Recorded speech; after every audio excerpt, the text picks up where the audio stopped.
Merhaba arkadaşlar. YouTube kanalıma hoş geldiniz arkadaşlar. Ve Gülay Hanım'la doğa harikalarına bir video daha arkadaşlar. Şöyle gördüğünüz gibi biz bugün malum doğaya çıktık. Yaylalarımızı gezelim dedik arkadaşlar. Evet şöyle göstereyim. Ve benim gördüğüm güzellikleri size göstermek istedim arkadaşlar.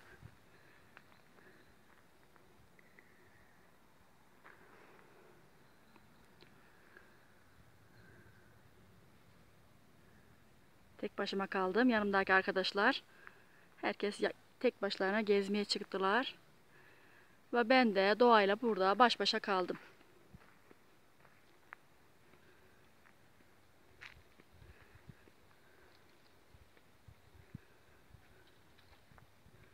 Gerçi tek başıma sayılmam. Sizler varsınız arkadaşlar. Evet, çamın içinde mis gibi insanın yaşam kadar arkadaşlar bu hava.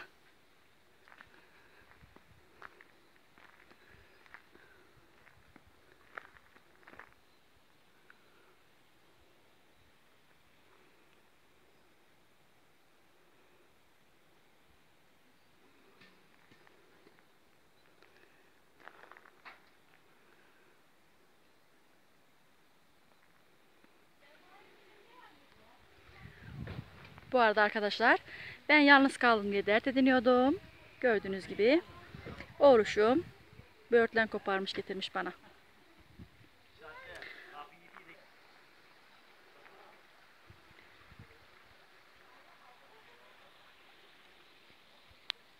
Şurada üzümler var. Adese diye bir üzüm arkadaşlar bu.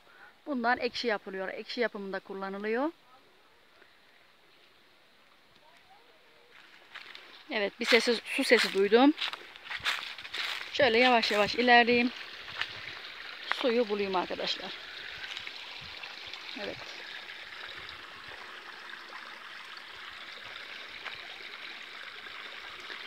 Isırganın çok değişik bir rengini gördüğüm böyle çizgili ısırganı ilk defa görüyorum arkadaşlar. Evet, yayla ısırganı. Burada yine fındık ağaçlarımız var, ceviz ağaçlarımız var.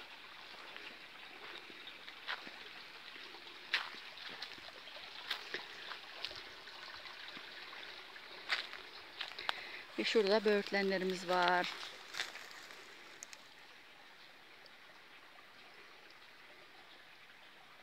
Şöyle tek elimle, elime batırmadan ne kadar alabilirsem. Evet.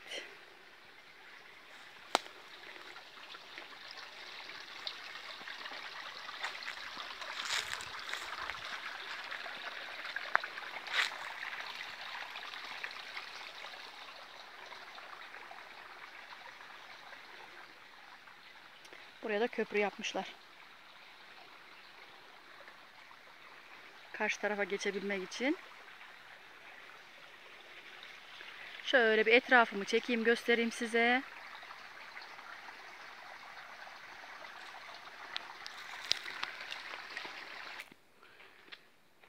Evet. Artık yaylamızın sonuna geldik. Burası son ev. Son evleri geçtik arkadaşlar. Son durak diyelim.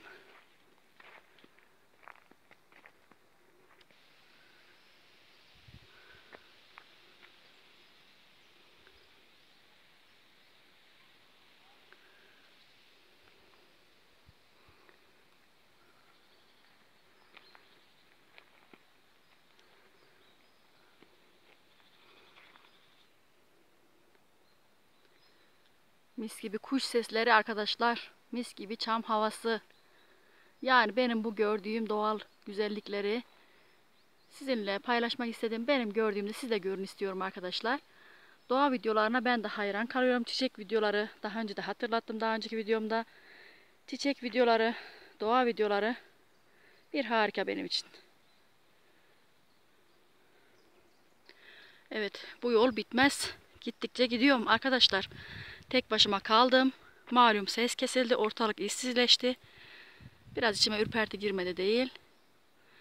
Evet arkadaşlar, kanalımızı eğer beğeniyorsanız videolarımı beğeni butonuna basmayı unutmuyoruz lütfen.